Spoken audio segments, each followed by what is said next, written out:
સંબંધ છે ને આટલી પ્રભુની સાથે એ જોડેલા છે, જ્યારે તેઓ બોલે છે ને ત્યારે પ્રભુની હાજરીનો અહેસાસ થાય છે. ત્યારે હું કેલીભાઈને વિનંતી કરીશ કે તેઓ આગળ આવશે અને પ્રભુના વચનોમાં આપણને દોરણી પૂરી પાડશે. યહોવા પોતાના પવિત્ર ઘરમાં છે. આપણે એમની ઉપસ્થિતિમાં બેઠા છીએ.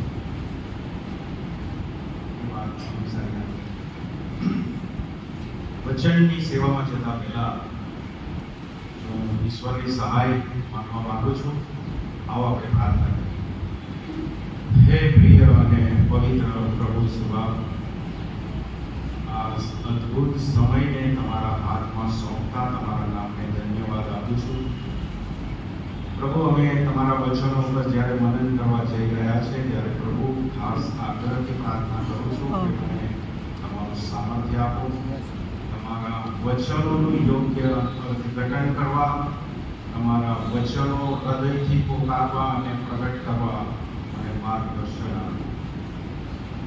સાંભળનારને પૂરી સજ્જતા આપો, પૂરી સમાનતા, અને અમારો આ તમારા પવિત્ર ઘરમાં એકતા મળવું એ ફળ ઉપજાવનારું બને, અર્થપૂર્ણ બને અને અર્થસભર બને એવી મારી આ ટૂંકી નમ્ર અરજ પ્રભુ ઈસુના નામથી માંગુ છું. સાંભળો, માન્ય કરો.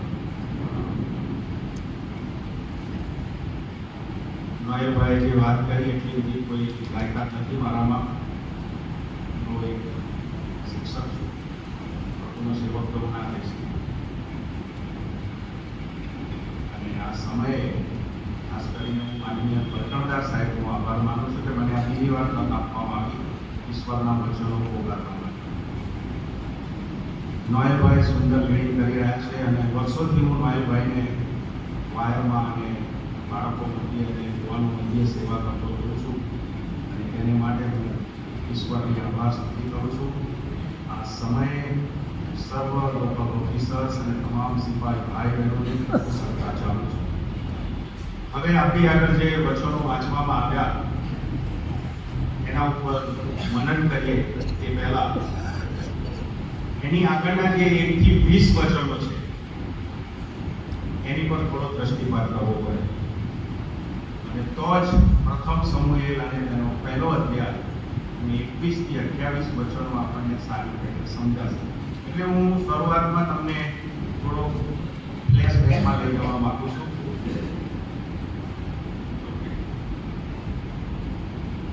વિનંતી છે કે તમારું બાઇબલ ખુલ્લું રાખશો, પહેલો સમુએલ અને તેનો પહેલો અધ્યાય.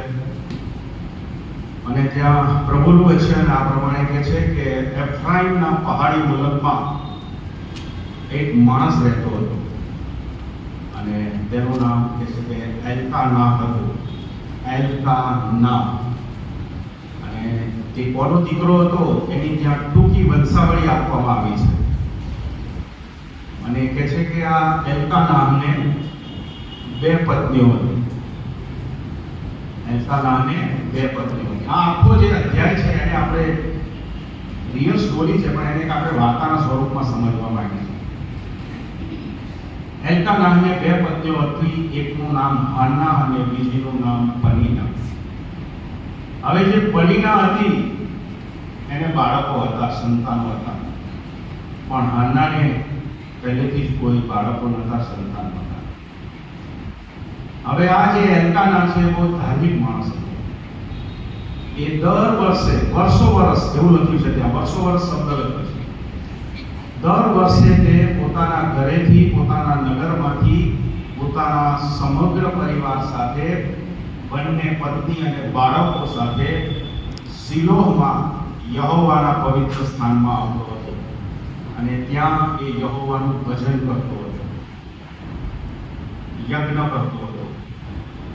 ગુજરાતી બાઇબલમાં જે યજ્ઞ શબ્દ વાપર્યો છે, ઇંગ્લિશ બાઇબલમાં એના માટે સેક્રિફાઈસ શબ્દ વાપર્યો છે. એટલે આપણે સમજી શકીએ છીએ કે એલ્કાના અહીંયા દર વર્ષે આવીને શું કરતો હશે? અર્પણ કરતો હશે, બલિદાન આપતો હશે, બલિ ચડાવતો હશે અને આખા પરિવાર સાથે આ રીતે એનો દર વર્ષનો નિત્યક્રમ હતો. હવે ત્યાં એલિયાજકના 2 દીકરા હતા, હોફની અને ફીનહાસ. એ ત્યાં યહોવાના યાજક હતા, પ્રિસ્ટ હતા, પાદરી હતા. અને જ્યારે આ એલકા નામનો કે છે કે અર્પણ ચડાવવાનો દિવસ આવે ત્યારે એલકાના શું કરવું? તો જે બીજી પત્ની હતી પનીના, એને ને એના બાળકોને ભાગ વહેંચી આપ્યો. ભાગ એટલે જે કાંઈ ખાદ્ય સામગ્રી ત્યાં લાવવામાં આવી હોય એનો ભાગ પાડીને વહેંચી આપ્યો. પણ એ હાનાને બધે બમણો ભાગ આપતો એવું ત્યાં લાગ્યું. કેમ? કારણ કે તે હાનાને વધારે પ્રેમ કરતો હતો. એકચ્યુઅલી એવું હોવું જોઈએ કે જે પત્નીને બાળકો હોય એનું વધારે માન કરે, પણ અહીંયા એલકાના માન જરા જુદું હતું. એ હાનાને વધારે ચાલતો હતો, ભલે એને બાળકો નહોતા થતા, હાના પર વધારે પ્રેમ રાખતો. અને આ રીતે જ્યારે ત્યાં અર્પણ ચડાવવામાં આવતું ત્યારે એવું ત્યાં લખ્યું છે કે જે પેલી પત્ની હતી પનીના, એ આ હાનાને ચીડવે, ખીજવે. કેમ? કારણ કે યહોવાએ હાનાનું ગર્ભસ્થાન કે છે બંધ કર્યું હતું, એને બાળકો નહોતા થતા. એટલે અર્પણ ચડાયા પછી ત્યાં આવી રીતે પનીના એને કંઈક ખીજવતી હશે, ચીડવતી હશે. હવે શું શબ્દથી ચીડવતી હશે એવું ત્યાં સ્પષ્ટતા કરી નથી, પણ આપણે સમજી શકીએ છીએ કે જે સ્ત્રીને બાળકો ના હોય એને સમાજમાં કેટલું અપમાનિત થવું પડતું હોય છે. અને ખરેખર હું જ્યારે વાંચતો હતો ત્યારે મને હાનાનું દુઃખ હૃદયમાં સ્પર્શી ગયું કે ખરેખર એ બહુ દુઃખી મનની સ્ત્રી હતી. અને જે પેલી પનીના એટલે ચીડવતી હતી, કોઈ માણસને બે પત્ની હોય, એ બંને પત્ની વચ્ચે શું સંબંધ થયો? ત્યાં શોક શબ્દ લખેલો, શોક, અથવા હિન્દીમાં એને આપણે સ્વતન કહીએ. રડતી ખાઈને ઉદાસ થઈ જાય, અને એ જોઈને પેલો એલકાના પણ દુઃખી થાય. અને એલકાના એને પૂછે કે પનિયા રડે છે, હાના તું શા માટે રડે છે? તું કેમ ખાતી નથી? તું કેમ ઉદાસ છે? તારી પાસે કદાચ 10 દીકરા હોત તો એના કરતા હું વધારે નથી. ઘણીવાર આપણો મનુષ્ય સ્વભાવ આવો જ હોય. આપણી પાસે ઈશ્વરે બહુ આશીર્વાદો આપ્યા હોય, પણ એકાદ વસ્તુ ના હોય ને તો આપણું મન ત્યાં જ પડી જાય છે. હાનાની પાસે એનો બહુ જ અજ્ઞાનથી અને ધાર્મિક એવો પતિ હતો, પણ એનું દુઃખ હંમેશા બાળકો નહીં હોવાના એ બાબતમાં રહેતું હતું.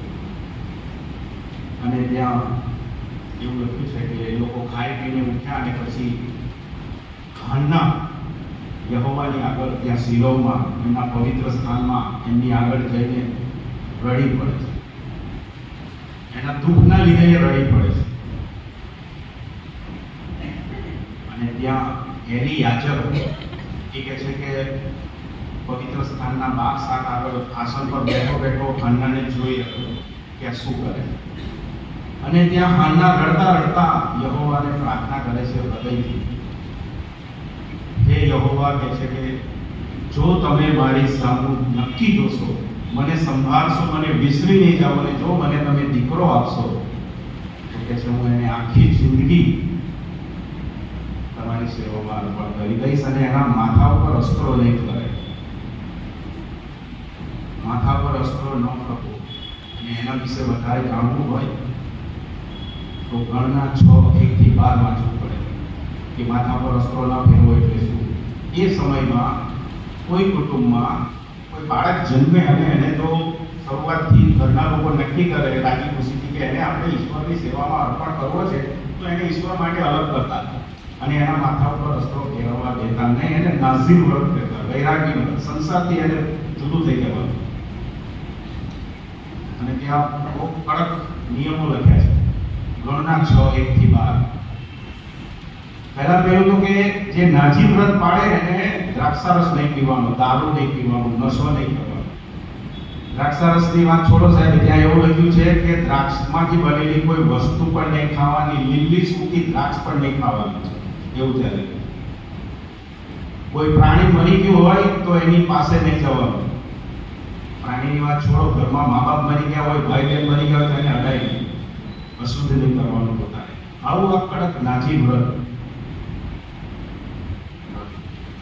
અને એના માથાના વાળ વધવા દેવાના, કાપવાના નહીં, અસ્ત્રો નહીં મારવા દેવાના. હજુ હાનાને દીકરો મળ્યો નથી, છતાં તે યહોવા આગળ આ રીતે કમિટમેન્ટ કરે છે, વચનબદ્ધતા.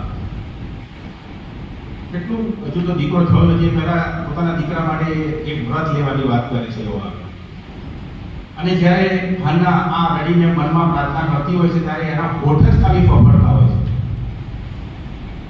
એટલે પેલો એલિયાઝર કે છે કે ચોક્કસ આ સ્ત્રી ત્યાં એવો શબ્દ કીધેલી છે, નશો કરે, દ્રાક્ષારસ પીધેલી, એવું એલિયાઝર લાગે છે. ત્યાં જઈને એલિયાઝર હાન્નાને કહે છે કે તું દ્રાક્ષારસ પીને આવી છે, નશો કર્યો છે, આવું ના કરીશ, છોડી દે. હું આ વાતો હતો ત્યારે મને સમજાયું કે હાન્ના ઉપર આવું સાંભળીને કેટલું એને પીતી હશે, એને એના પર કેટલો ભાર લાગ્યો હશે.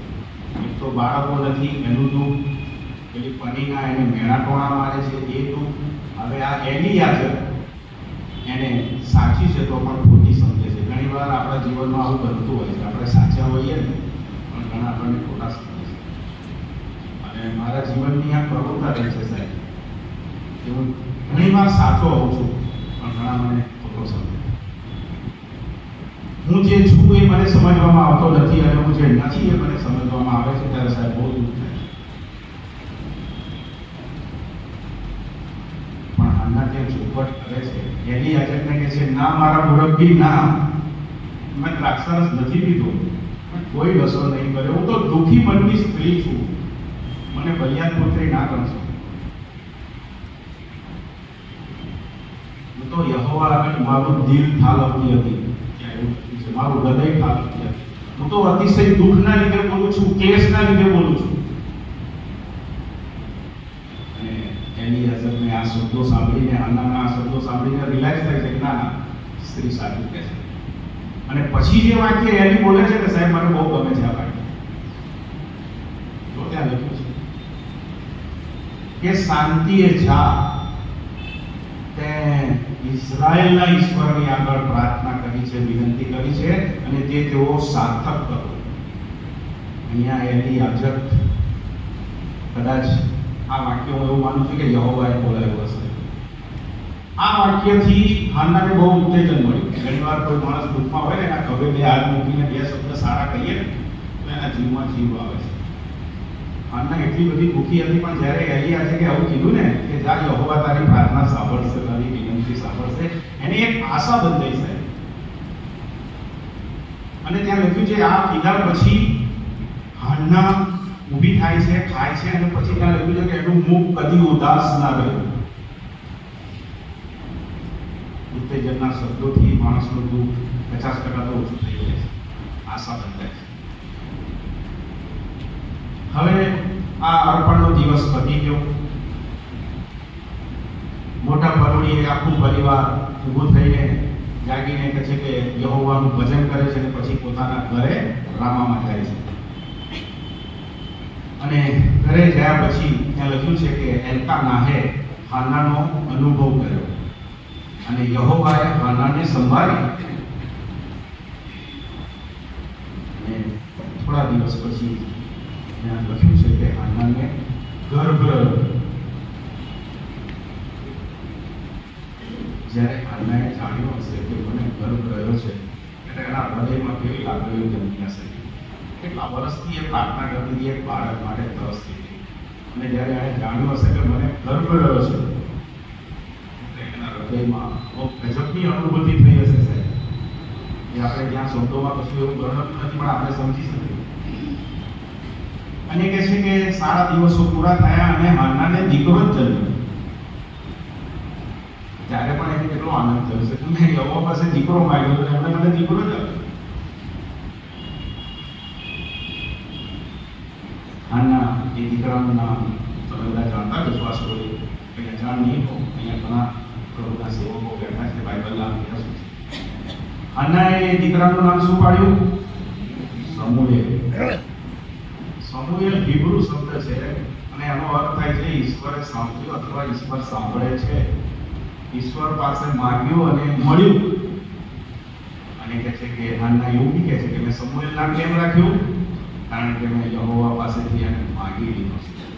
હાન્ના શબ્દ પણ હિબ્રુ છે અને એનો અર્થ થાય છે દયા, દયા પામી. અને ખરેખર યહોવાએ હાન્ના પર દયા કરી અને પુત્ર આપ્યો. હવે જે વચનો ચાલુ થાય છે આપણે હમણાં વાંચ્યા તે આખું ફ્લેશબેક કરે છે. હવે દર વર્ષની જેમ એલ્કાના ફરી એકવાર યહોવાના પવિત્ર સ્થાનમાં શિલોહમાં અર્પણ ચડાવવાની તૈયારી કરતો હોય છે. હવે તો માતા પણ ચડાવવાની છે, દીકરો મળી ગયો છે. અને ત્યાં એવું લખ્યું છે કે હાન્ના જતી નથી, હાન્ના ના ગઈ. કદાચ એલ્કાના જાણ્યું હશે તો એને થોડો આંચકો લાગ્યો છે કે અત્યાર સુધી બાળક નહોતું ત્યારે તું દર વર્ષે મારી સાથે આવતી હતી અર્પણ ચડાવવા, અને હવે પણ હાન્ના ત્યાં સરસ ચોખવટ કરે છે કે અત્યારે આ સમુએલ, આ મારો દીકરો જે છે એને હું દૂધ પીવડાવું છું, એને હું મારું ધાવણ આપું છું. અને કે છે હું એને એટલે યહોવાના પવિત્ર સ્થાનમાં લાવતી નથી, કારણ કે એ જ્યારે ધાવણ છોડશે ને ત્યારે હું એને પવિત્ર સ્થાનમાં લાવીશ અને યહોવાને અર્પણ કરીશ, અને પછી હું એને ઘરે પાછી નહીં લાવું. આ હતી હાન્નાની પ્રતિજ્ઞા. અને મને એક વિચાર આવે છે કે કોઈ સ્ત્રીને બાળક જન્મે તો એ કેટલો સમય એને પોતાનું ધાવણ આપે. આપણે બધા જાણીએ છીએ. હવે એ સમયમાં જે હિબ્રુ માતાઓ હતી એ પોતાના બાળકને ઓછામાં ઓછું 2 વર્ષ ધાવણ આપતી હતી. અને કોઈ બાળક કદાચ નબળું હોય ને તો એને પોષણ સારું મળી રહે એટલા માટે વધુમાં વધુ 3 વર્ષ. હવે તમે વિચાર કરો કે જ્યારે સમુએલને અર્પણ કરવામાં આવ્યો હશે ધાવણ છોડાવીને, ત્યારે એની ઉંમર કેટલી હશે? આજે કોઈ માનવ જીવ ચાલે ધાવણ છોડાવીને પોતાના બાળકને ઈશ્વરની સેવામાં અર્પણ કરવાનું? આ વાત મને પણ લાગુ પડે છે. જ્યારે કહે છે કે સમુએલે પૂરેપૂરું ધાવણ માતાનું લઈ લીધું, ત્યાં એવો શબ્દ એને જ્યાં સુધી ધાવણ આપવાનું ત્યાં સુધી એને ધવાડ્યો શબ્દ લખ્યો. ત્યાર પછી હાન્ના સમુએલને અર્પણ કરવાની તૈયારી કરે છે, અને સાથે શું શું લે છે એ પણ ત્યાં લખ્યું છે. 1 ગોધો, 1 એફા આટો અને 1 કુંડી દ્રાક્ષારસ. અહીંયા 3 વર્ષનો ગોધો લખ્યો છે, એટલે હું મારી રીતે અનુમાન કરી શકું કે કદાચ સમુએલની ઉંમર 3 વર્ષની હોવી જોઈએ. બાઇબલના વિદ્વાનો એવું કહે છે કે સમુએલને અર્પણ કર્યો છે ત્યારે એની ઉંમર 3 થી 5 વર્ષ હશે, એથી વધારે નહીં હોય. અને એટલે જ આપણે સન્ડે સ્કૂલમાં બીબીએસમાં સમુએલના બાળગીતો ગાઈએ છીએ. બાળ સમુએલ સુઈ ગયો પલંગની. નાનપણમાં એને તો ઈશ્વરના પવિત્ર સ્થાનમાં અર્પણ કરી દેવામાં આવ્યો હતો. ત્યાં જઈને હાન્ના કે પહેલો સમુએલ અને તેના પહેલા તેની 24માં કલમમાં લખ્યું છે કે જ્યારે એને યહોવાની આગળ આવ્યો ને ત્યારે જે નાનો છોકરો હતો, તો એવો શબ્દ એવું વાક્ય લખ્યું છે, નાનો છોકરો, પુખ્ત બહેનો હતો. અને ત્યાં પહેલામાં પહેલો એ 3 વર્ષનો ગોધો એટલે કે વાછરડું કાપવામાં આવે છે. 1 એફા આટો, એફા એ હિબ્રુ માપ છે કોઈ વસ્તુને માપવા, આપણે વજન કરવા માટે. એટલે મેદાનો લોટ 1 એફા, અને 1 કુંડી દ્રાક્ષારસ. કુંડી એટલે ચામડાની મસક, એમાં દ્રાક્ષારસ કરવામાં આવે. એ આખી 1 મસક ભરેલી દ્રાક્ષારસ. આ બધું ત્યાં એ સમયમાં અર્પણ કરવામાં આવતું હતું. આપણે જાણીએ છીએ કે એ સમયે ઇઝરાયલ પુત્રોની યહૂદી પ્રજા યહોવા આગળ આવા અર્પણો લાવતી હતી. અને અર્પણો વિશે વધારે જાણવું હોય તો લેવીયનું પુસ્તક એનો 1 થી 7 અધ્યાય વાંચવું પડે ઝીણવટથી, તો ખબર પડે કે કેવા કેવા અર્પણો આપવામાં આવતા હતા. દહનાર્પણ, ખાદ્યાર્પણ, શાંત્યાર્પણ, પાપાથાર્પણ, દોષાથાર્પણ, એચ્છિકાર્પણ, ઉછેર્યાર્પણ. કેટલાક ફરજિયાત હતા, કેટલાક ફરજિયાત હતા, પણ આવા અર્પણો યહોવાને એવો સમય આપતા હતા. અત્યારે આપણે આવા અર્પણો નથી આપતા. એનું કારણ આપણે બધા જાણીએ છીએ કે આપણા પ્રભુ યેસુએ એનું અર્પણ આપી દીધું. આપણે આવા અર્પણ આપવાની જરૂર નથી. પણ રોમનોનો પત્ર 12:1 કહે છે કે આપણે કેવું અર્પણ આપવાનું છે. રોમનોનો પત્ર 12:1 ત્યાં પાઉલ આપણને એમ કહે છે કે છેવટે ભાઈઓ હું તમને વિનંતી કરું છું કે ઈશ્વરની દયાની ખાતર તમે તમારા શરીરોનું જીવતું અને પવિત્ર ઈશ્વરને પસંદ પડે તેવું અર્પણ કરો. આપણે જૂના કરારના અર્પણો ભલે આપતા ના હોય, પણ ઈશ્વરનું શિક્ષણ આપણને સ્વાર્પણ કરવાનું જણાવે છે. સ્વઅર્પણ, પોતાનું અર્પણ. અહીંયા આગળ વાત કરીએ તો આ હાના એની યાજક પાસે જાય છે, આ બધું અર્પણ કરે. અને ત્યાં પહેલાં પેલો બુધો કાપવામાં આવે છે, 3 વર્ષનું પાછળ કાપવામાં આવે છે. અને પછી હાના પેલા બાળ સમુએલને એલીને સોંપતા કહે છે, તમે મને ના ઓળખી કે હું અહીંયા આગળ પ્રાર્થના કરતી હતી, અહીંયા ઊભી રહીને. હું કહે છે, જે દીકરા માટે પ્રાર્થના કરતી હતી આ આજનો દીકરો કહે છે, જુઓ મને યહોવાએ આપ્યો છે અને આજે હું એને યહોવાની સેવામાં અર્પણ કરવા આવી છું. એ જીવે ત્યાં સુધી કહે છે કે યહોવાને અર્પણ કરેલો છે. અને છેલ્લું વાક્ય ત્યાં પહેલા અધ્યાયમાં એવું લખ્યું છે કે તે યહોવાનું ભજન કરવા ત્યાં રહેલો. અહીંયા પર પહેલો અધ્યાય સમુએલના અર્પણ સાથે પૂરો થાય છે.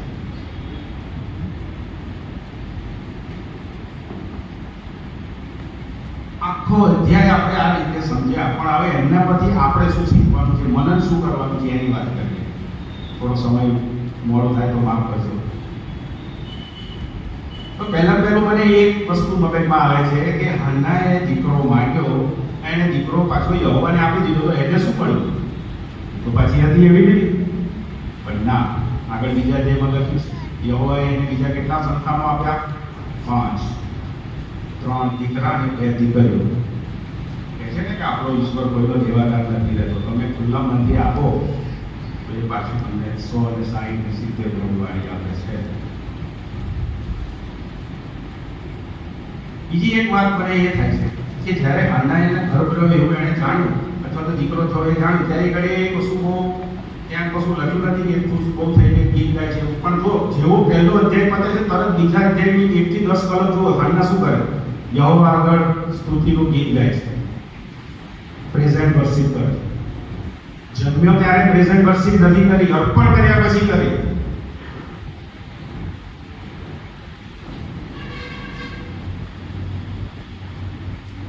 હાન્ના જ્યારે યહોવાની આગળ પ્રાર્થના કરે છે ઘડી, એ યહોવા સાંભળે છે. અત્યાર સુધી એ દીકરો ચાહતી હતી, પણ યહોવા શું કહેતા હતા ખબર છે? એ એક પ્રબોધક છે.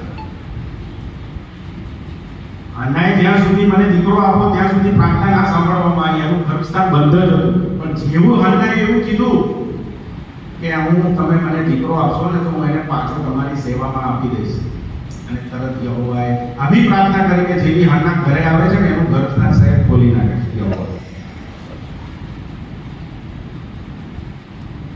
હાન્નાએ પોતાનું દિલ, પોતાનું હૃદય યહોવા આગળ ખોલ્યું અને યહોવાએ એનું ગર્ભસ્થાન ખોલ્યું. આપણે પણ જો આપણા હૃદયો આપણા ઈશ્વરની આગળ ખોલીએ ને તો સાહેબ આપણા બધા જ રસ્તા જે બંધ છે ને એ ખુલી જશે. અમારો અનુભવ છે. અહીંયા હાન્નાની જે પરિસ્થિતિ છે ને, જે સંજોગો છે ને, એ બહુ દુઃખદ હતા. કોઈને એવું લાગે છે કે એને દીકરો થશે, પણ થયો, કારણ કે આપણા ઈશ્વર માટે કશું જ અશક્ય. બીજી એક બાબત એ શીખવા મળે છે આ હાન્નાની સ્ટોરી પરથી કે આપણે આપણી ઓળખ આપણા સંજોગોમાં નથી શોધવાની. સાંભળજો ધ્યાનથી. આપણે આપણી ઓળખ, આપણી આઈડેન્ટિટી આપણા સંજોગોમાં, આપણી પરિસ્થિતિમાં નથી શોધવાની. આપણે આપણી ઓળખ, આપણી આઈડેન્ટિટી આપણા ચિંતા ઈશ્વરમાં શોધવાની છે. હાન્નાએ જ્યારે આવી રીતે 3 વર્ષ કે 5 વર્ષનો સમય હશે ને અર્પણ કરી દીધું, તેને દુઃખ નહીં થયું હોય, એ આનંદ થયો હશે. થોડુંક તો મનમાં થયું હશે આજે કઈ માં આજે પોતાના દીકરાને આટલી નાની ઉંમરે આપી દે કોઈ. આપણે તો આપીએ જ નહીં, આપીએ ના આપીએ.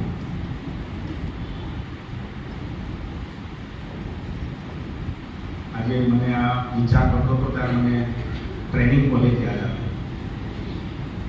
માફ કરજો, હું કશું નેગેટિવ ના લેતા, હું બોલું છું પોઝિટિવલી લેતો. કે એવું કહેવાય છે કે ઇન્ડિયા વેસ્ટર્ન ટેરિટરીમાં 2 કોલેજો હતી ઓફિસર માટે, કડેટો માટે. એમાંથી એક બંધ કરી દેવામાં કારણ મને બહુ ખબર નથી, પણ ટ્રેનિંગ કોલેજ સાથે થોડો સંપર્ક મારો છે એટલે થોડું જાણવા મળ્યું કે વિશ્વની અંદર મુક્તિપથની જેટલી ટેરિટરી છે એ દરેક ટેરિટરી વાઇઝ એક જ ટ્રેનિંગ કોલેજ છે. એક ખાલી ઇન્ડિયા વેસ્ટર્ન ટેરિટરી એવી હતી જ્યાં 2 કોલેજ હતી.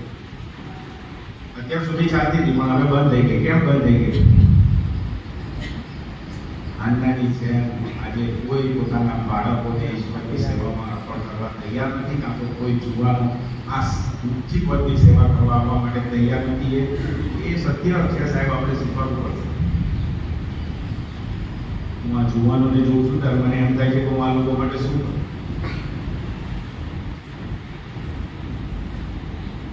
આપણે એમને શું આશો આપીને જઈશું સાહેબ, કેવી મુક્તિ ભટ આપીને જઈશું સાહેબ. એવું કહેવાય છે કે મુક્તિ આણંદમાં મુક્તિ ધ્વજ યરુશાલેમ ગણાય છે. એવું કહેવાય મુક્તિ ધ્વજ માટે આણંદ યરુશાલેમ ગણાય છે. પણ સાહેબ આજે આ યરુશાલેમ ખંડેર થઈ ગયું છે સાહેબ. સંસ્થાઓ બંધ થઈ ગઈ છે, દૂર થાય છે, મંદ પડી ગઈ છે, બરોબર ચાલતી નથી. કોણ ચલાવશે આ બધું? બીબીએસ પછી પિકનિકની વાત આવે છે. હું પિકનિકનો વિરોધી નથી, પણ સાહેબ આ બાળકોને આ જોવાને પિકનિકમાં લઈ જવા હોય ને તો આત્માપુર લઈ જવા જોઈએ. અમારું અંગત માનવું છે.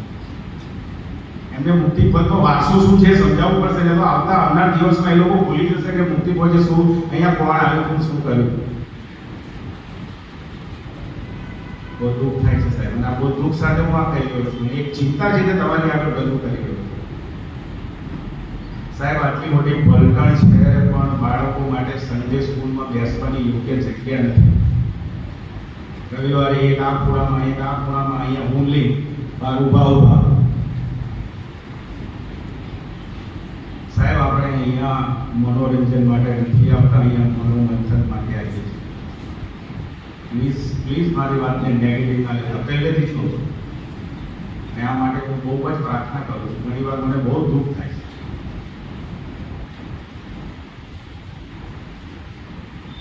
આજના 3 વર્ષ કે 5 વર્ષ પછી સમુએલને અર્પણ કરી દીધો, અને એ અર્પણ કર્યા પછી સમુએલ કહે છે કે યહોવાની હજુરમાં મોટો થયો અને ઇઝરાયલનો એક મહાન પ્રબોધક બન્યો. આજે આવી માની જરૂર છે જે સેવા માટે અર્પણ કરી શકે. હું તો આ ટ્રેનિંગ કોલેજના કેડેટોને ધન્યવાદ આપું છું, એમના મા બાપને. 2 કપલ મહારાષ્ટ્રથી, 2 કપલ મધ્યપ્રદેશથી, 1 રાજસ્થાનની બોર્ડર પરથી. આપણા ગુજરાતમાં સાહેબ 7 ડિવિઝન છે. એક ડિવિઝનમાંથી 1 કપલ આવે તો સાહેબ ટ્રેનિંગ કોલેજ કેવી ચાલે? તો દુઃખ સાથે કહું છું. મન્નાએ એવું ત્યાં લખ્યું છે કે અર્પણ કર્યા પછી જ્યારે સમુએલ મોટો થઈને પ્રબોધક બન્યો ને ત્યારે દાનથી જે ભેદ સેવા સુધી લોકોએ જાણ્યું કે ઇઝરાયલના પ્રબોધક તરીકે યહોવાએ સમુએલને નીક્યો છે. આજે મારીને તમારી ફરજ છે કે આપણે આપણા જુવાનોને મુક્તિ ફોજનો સાચો વારસો આપીને જઈએ. કેવી મંડળી આપીશું આપણે આ લોકોને? લડાઈ ઝઘડાવાળી, મિથ્યા અભિમાનવાળી, ખેંચા ખેંચ, મુસાતુસી, અદેખાઈ.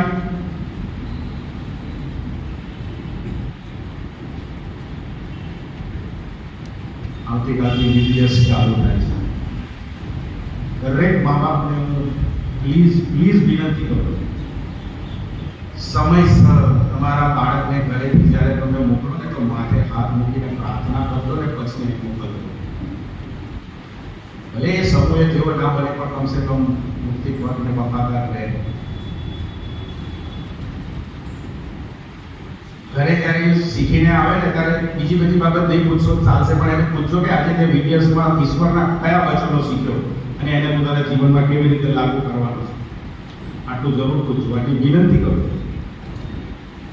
અને શિક્ષક ભાઈ બહેનોને પણ ખાસ નમ્ર વિનંતી છે, પ્લીઝ પ્લીઝ પ્લીઝ તમે તમારા પાઠ તૈયાર કરો તો પ્રાર્થના સાથે કરજો પ્લીઝ. મુક્તિ પદને આગળ ચલાવી શકે એવો સમુએલ આપણે જોઈએ છે.